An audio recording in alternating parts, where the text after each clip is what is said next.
Hello everyone, welcome back to our fourth panel. I'm a moderator in Wu. I'm a PhD candidate in Shanghai Diaspora University and currently doing a fellowship in the Harvard Law School. And now we have our fabulous panelist and our chair. And our chair is Dr. Mohammed Maksoud from University of Applied Management, Ghana. And our greatest panelists, they are,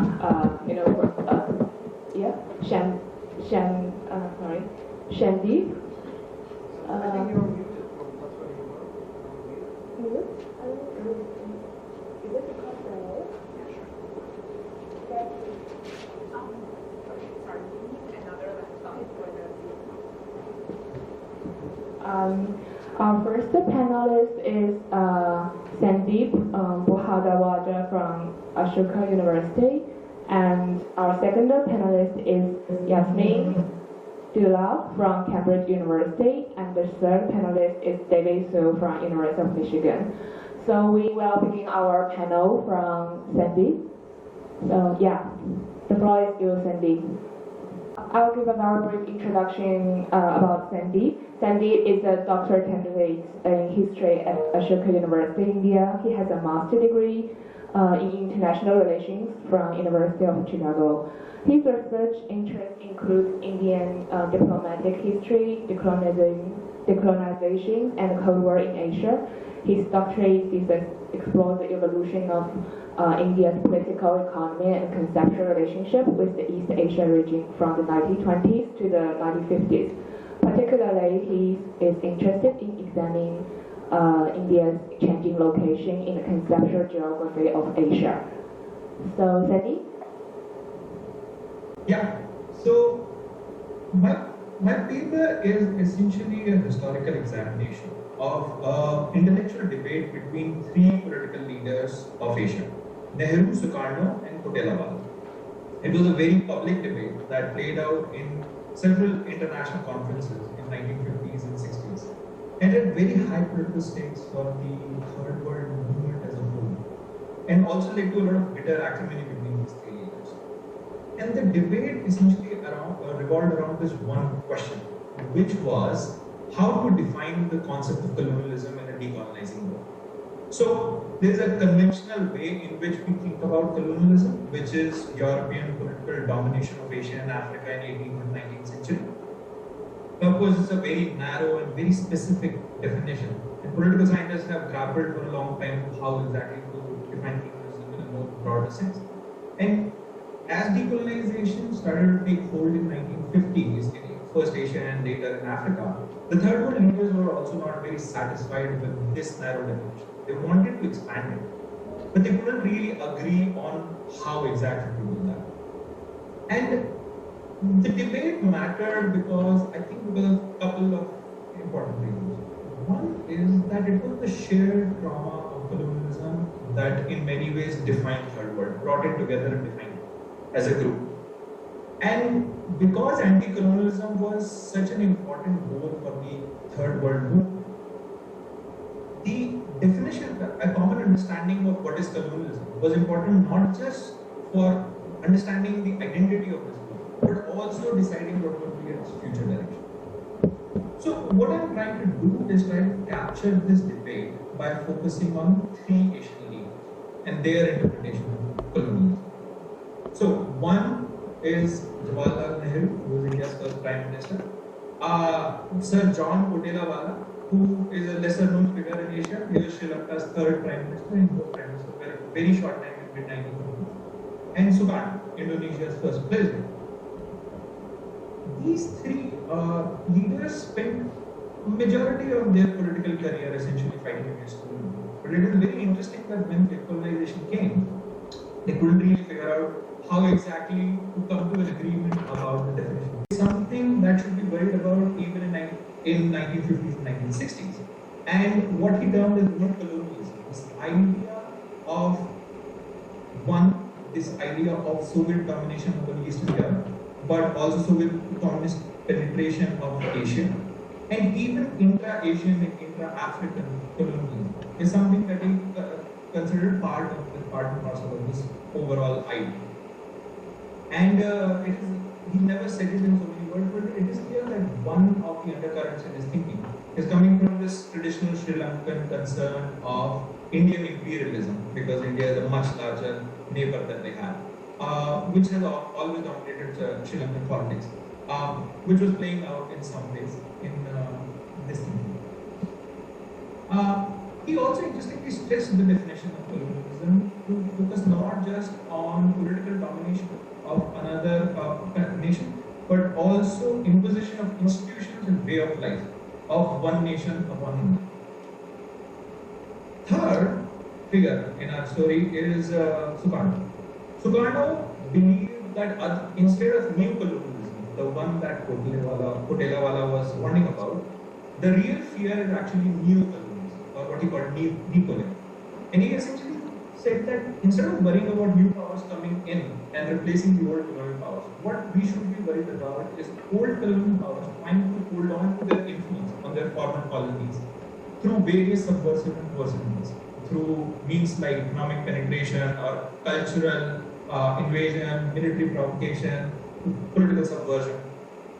And it's interesting, I think that his ideas will develop in pretty much late 1950s. In many ways, anticipate the debates about new colonialism that emerged in Africa and Latin America in 60s and 70s.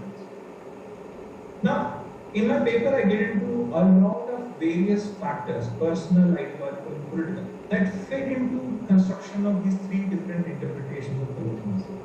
And unfortunately, because of lack of time, I can't get into all of them here. But I wanted to flag one very quickly.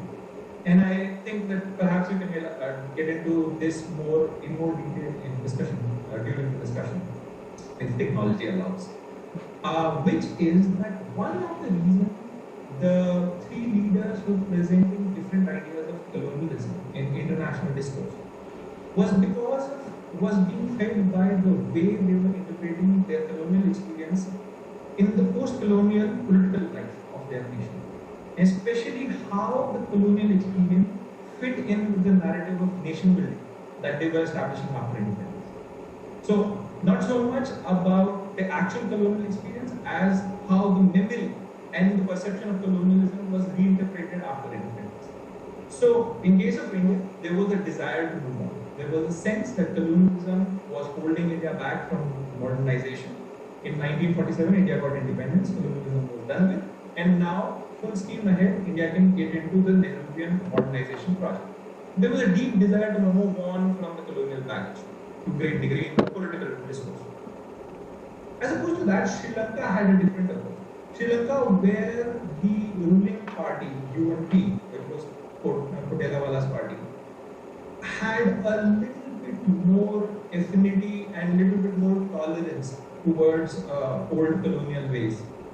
Actually had an intellectual strategy where it argued that UNP, which represented in some way a proximity to the British after independence, was a better choice than the alternatives like the left of Sri Lanka, because these new threats of communism or Indian influence were far worse and much more tyrannical than the old colonialism ever was.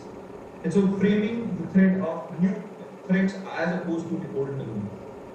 And finally, there was Indonesia, where colonialism was framed not so much as something that was done with 1950 as a clear and present danger, even as late as mid-1960s.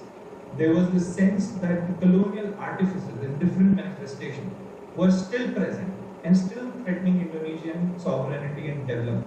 And this was coming from the entire West, so the Dutch, the British, and the Americans. And so, having set the stage for this, I'll now quickly run down the actual debate and how it played out, the dialogue between the three leaders. The first round was between Kotelawala and Nehru, and this played out in two main conferences. One was the 1954 Colombo Powers meeting, and then Bandung in 1955. Colombo Powers meeting was called by Kotelawala. It was a meeting of 5 Southeast Asian leaders: Burma, India, Pakistan, Indonesia, and Sri Lanka. And the aim here was, there were many things that were discussed, including the decision to hold Bandung a year later. But one of the things that Kotelawala wanted out of this was a statement by the five leaders, which essentially represented some degree the Asian voice at the time. A statement which condemned both colonialism and international communism in the same manner, essentially drawing some sort of an equivalence between these two. And in the meeting, he was basically opposed by Nehru, who argued that it made very little sense to link these two different phenomena. Colonialism was a fact, while communism was an idea. And it didn't make much sense to condemn them both with equal vigor and in same manner. His opposition essentially led to a very vague statement in the end without any agreement on linking these two things. But the next year at Bandung, Kotelawala actually upped the ante. He gave a very explosive speech in which he explicitly condemned the Soviet domination of Eastern Europe and said that this is an instance of new colonialism. And he also interestingly asked for a commitment from all the participants there that they, the Asian and the African countries themselves, did not have any colonial designs on their neighbors, which was in one way thinking about India and Sri Lanka, but also in another way thinking much broadly about what colonialism can mean and look like in a world where European colonialism of old kind is dead. Once again, next day, Nehru rose to give his speech and essentially disagreed and opposed everything that Kotelawala had proposed. He basically laid out two major arguments. One, he said that even if we don't like what is going on in Eastern Europe, it made very little sense to call it colonialism. It was, in fact, a very incorrect use of the term colonialism.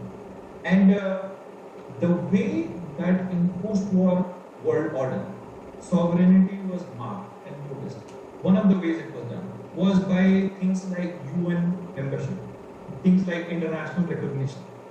And all the countries of Eastern Europe, in fact, had it. Poland, Hungary, all these were UN members. So the idea of basically claiming that these are colonial territories then throws the whole idea of sovereignty for a toss. And the whole post-war international system would be chaotic in terms of we will not be able to determine who is sovereign and who is not. The second argument that he gave was that this would essentially open a can of worms where any minority group in any nation, and I imagine that in his back of his mind he would be also thinking about Kashmir. Any minority group can claim that they are colonial subject of some other group. And third world would essentially keep getting dragged into a lot of global squabbles. So we need to keep the definition of colonialism very tight and narrow to the idea of old style European colonialism. Although there was a lot of support for Kotelawala's position, Nehru used his political capital to essentially ensure that there was no resolution, which led to the kind of language that Kotelawala was proposing. And even though Kotelawala's ideas got a lot of ink, at the end, Nehru won the day of essentially keeping the focus of Third World Limited. It did have a compromise statement saying that they denounced all colonialism and all its manifestation, but did not explicitly label any specific instance. 1956, Kotelawala lost his seat in elections, and after that, this particular strand of debate essentially petered out. The next strand of debate. The next strand of debate was between Sukarno and Nehru, which began in mid-1950s and played out till 1961, the Belgrade conference of first conference of non-aligned nations in Belgrade in 1960. Sukarno started developing his ideas of neo-colonialism around mid-1950s, and I would argue that his first attack on Nehru's position actually happens in Bandung, even though at that time nobody recognized it as such. But later diplomatic records show that Sukarno was essentially responding to Nehru.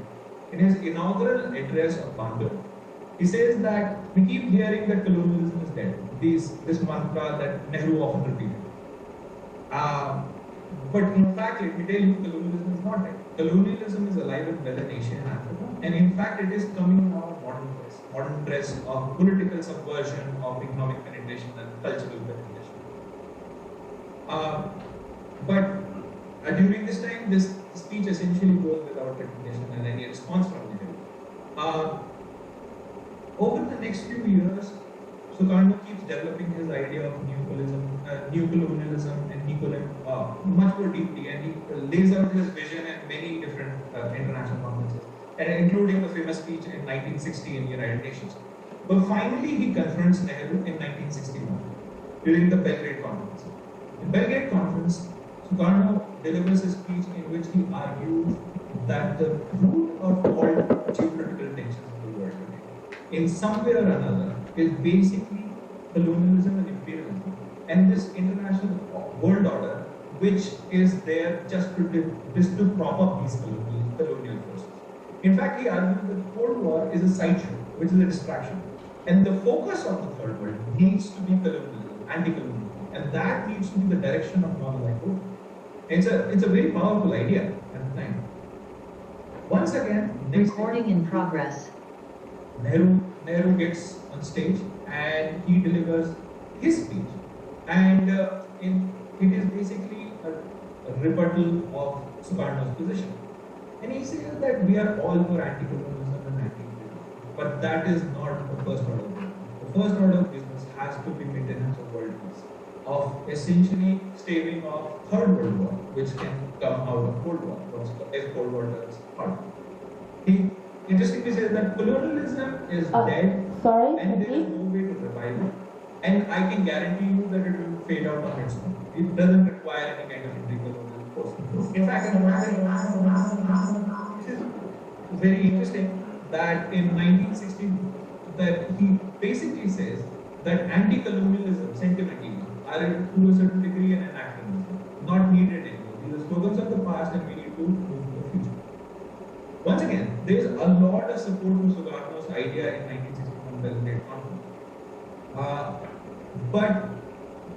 But Nehru, using his political capital, once again manages to get his way in the conference.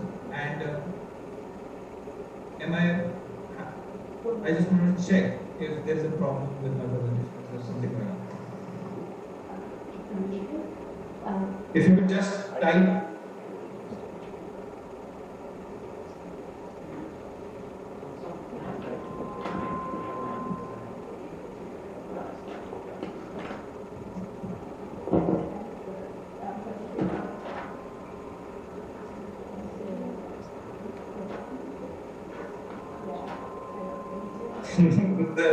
The Zoom continues to follow us even after the pandemic is over, and it is my mistake. I'm very sorry about this.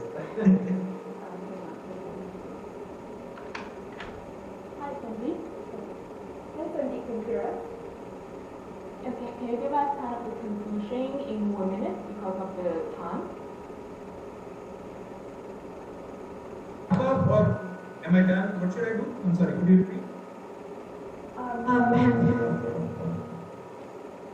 Sandeep, we're out of time. Do you mind if we move on to the next panelist? Great, thank you so much.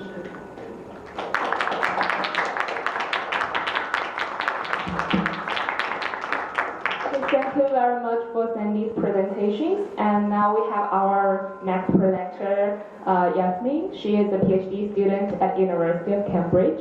Her dissertation explored the political thought of Arabic diasporic intellectuals in the United States. And she is primarily interested in their anti-colonial thoughts and their writings on race, their attempts to influence and critique the United States foreign policy. And now you have 15 minutes to present. Sure, yeah. Can everybody hear me okay? I hear a little bit of feedback. So before I begin, I just want to, thank the organizers for doing such an amazing job setting up this conference. I've enjoyed everybody's papers thus far, everybody who presented. I'd like to thank the moderator, Ying Wu, and the chair, Dr. Abu Bakr Mohammed Marsoul, for generously engaging with our work, and my co-panelists, Sandeep and David. So glad to be in this conversation. I'm going to be discussing my paper on the diasporic vanguardism and anti-colonial thought of Arab diasporic intellectuals in the U.S. in the figure of Reverend Abraham Mickey Rossetti. He's a bit here, but I hope you'll be persuaded of his importance by the end of this talk. So he's a Syrian immigrant to the U.S. and a convert to the Protestant faith in his youth. He served primarily as a Presbyterian minister in congregations in Ohio, Massachusetts, Michigan. He's carved out a career as a public intellectual, talking about extolling the virtues of America as an immigrant who experienced this large ads. And making a decent amount of money traveling, doing tours around the country doing this. I haven't been able to quantify it just yet. I'm working on that, if I can find out that information. He assigned himself the role of the spokesman of the Diaspora, and spoke on their behalf, and he was publishing the Atlantic Monthly, and also had his monographs published in Hot and Mifflin Beacon Press, and gives us an indication of the access that he had to U.S. liberal intelligentsia. So his writings often centered on the virtues of the Syrian race and their contributions to Western civilization through Christianity in order to justify their capacity for self-determination, but also their capacity for successful assimilation into U.S. society. As a result, he was going to get a short shrift, but that doesn't feature as much as in his paper. So the questions animating my paper center on the contours of and limits to anti-colonial visions. What anti-colonial strategies are available to a group whose racial identity is not yet settled? So in the U.S., they're considered white.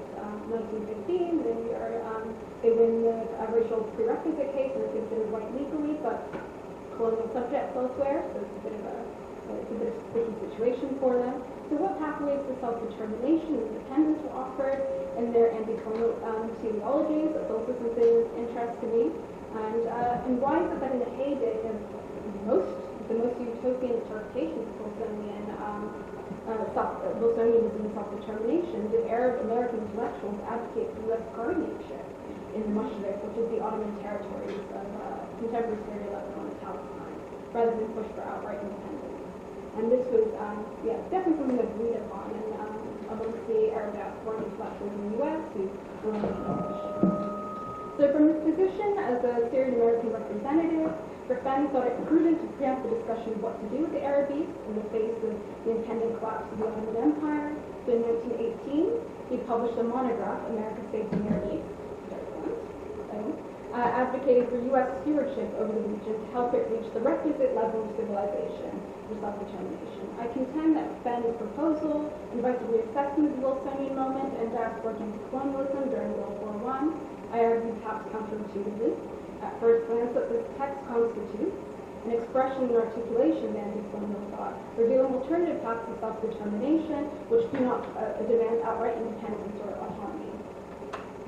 Nor did Rafani's anti-colonialism result in support for autonomy of colonized peoples elsewhere. It was a firm limit, it was the Levant, and that it should be included in kind of white nation. So he did not support the autonomy of colonized peoples in other areas of Asia and Africa, and instead sought to stretch the application of self-determination to include his ancestral homeland. Arab diasporic intellectuals took on the mantle of proving that the Syrian race formed part of the civilized world, and produced a corpus of political writings to state their case during this period. I argue that Rafani is a fascinating figure at Mussolini in his advancement of what I tentatively am terming, although I'm not wedded to the term, incorporationist anti-colonialism, which sought inclusion into Western civilization with the fraternity of whiteness or white nations, at a moment when anti-colonial thinkers in the U.S., for example, such as Du Bois, saw Western hegemony as being imperiled. And he doesn't link in with them. In fact, he's very much separates himself from that African-American liberation movement in the U.S.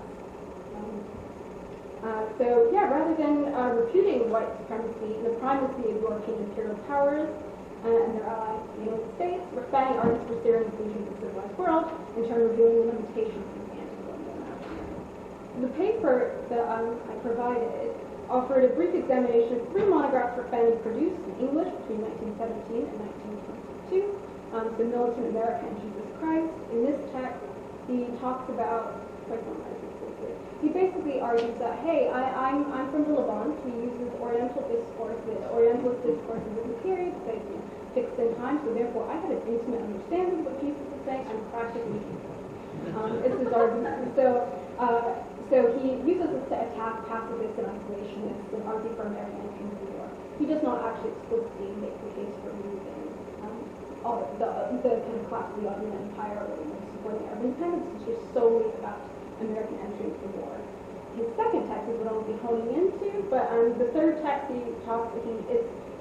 so this is produced in 1922, and of course he's very angry at the fact that Americans aren't given their independence, rather the mandate system. And he instead argues for this grand synthesis where the West should borrow stuff from the East, and the East should borrow stuff from the West, and this will lead to kind of a great civilization. And so he then advances critiques of American society in ways that he doesn't do in the other two texts. But for the purposes of this presentation, I'm focusing on America's Faith in the Near East, published in 1918. So the monograph pushes for U.S. stewardship of the Near East, and my paper intends to contribute to the broader intellectual project of recovering the activism of Arab intellectuals in the U.S.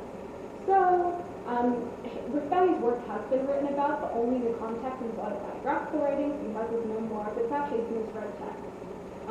So people have written about that, but they've not really paid attention to his political writings.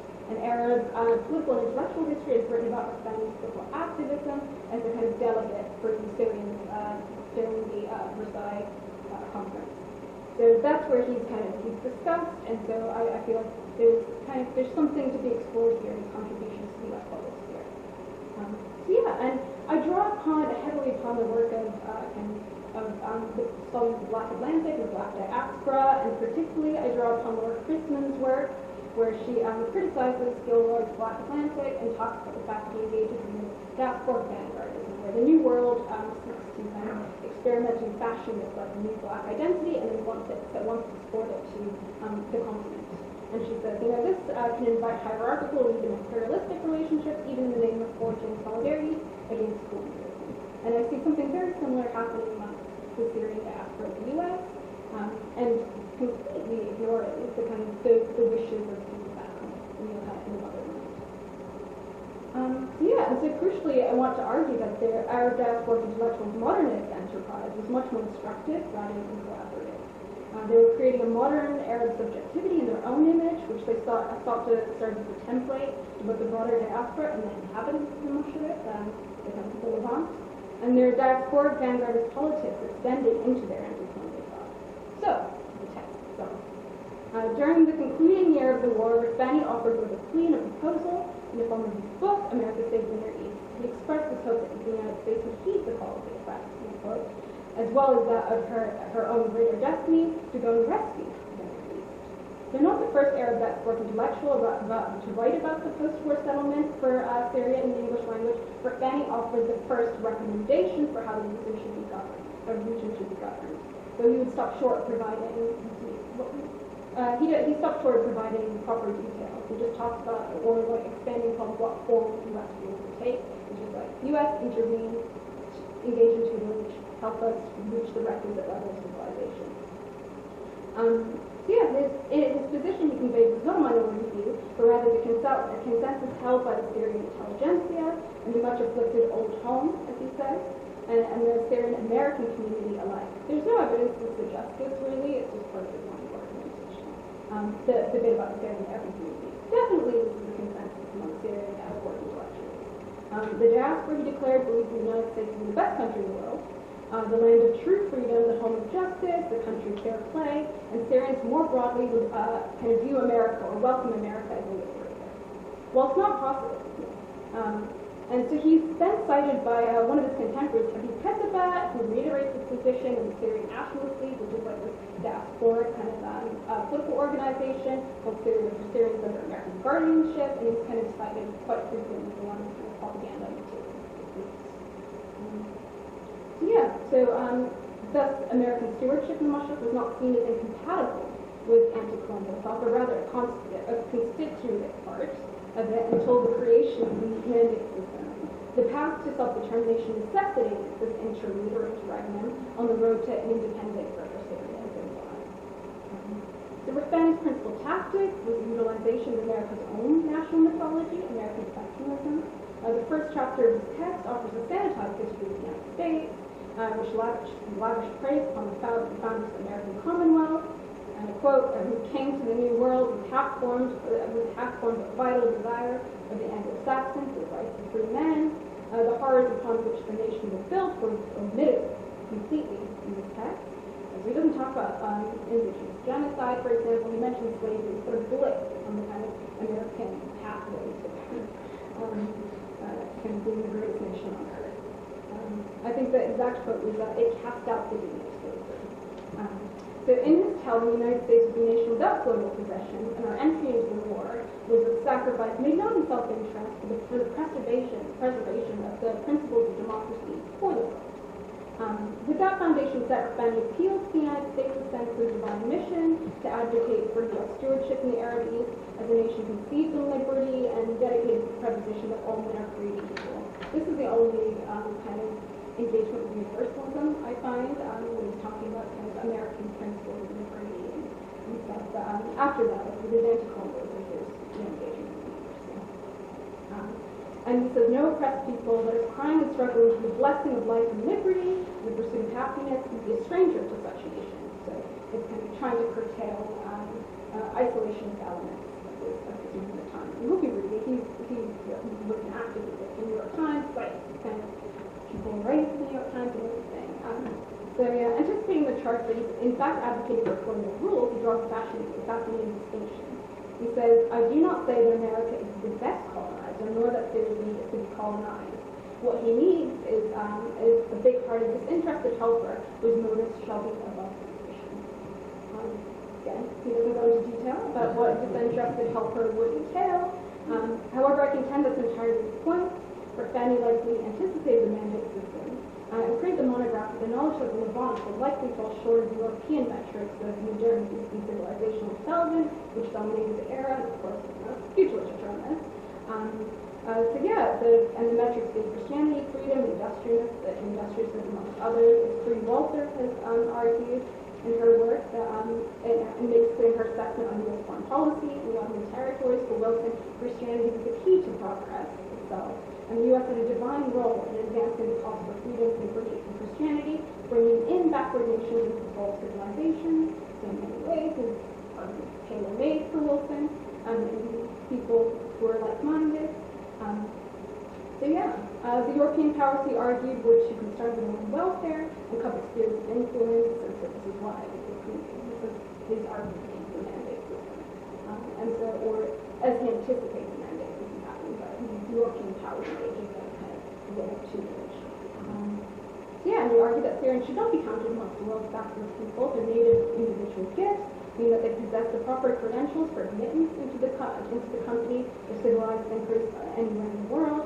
As is evidencing secular assimilation into the U.S., also himself, as a prime example of what the Syrian race could offer the world once free from modern tyranny.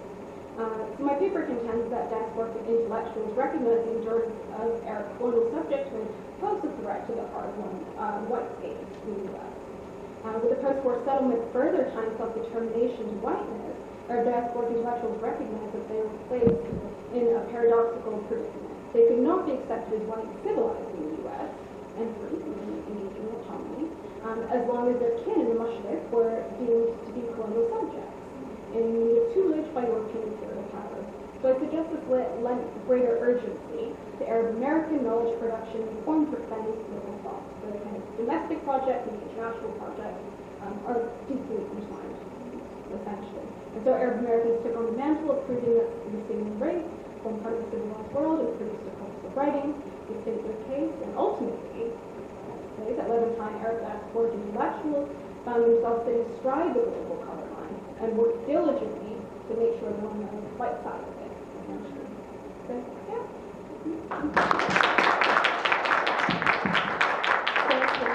Thank you, Yasmin. You are perfect on time. And we have our third presenter, David Sale from University of Michigan. His research focuses on African political thought, anticolonialism, philosophy of time, and critical theory. So, and also his dissertations rethink the relationship among time, power, and political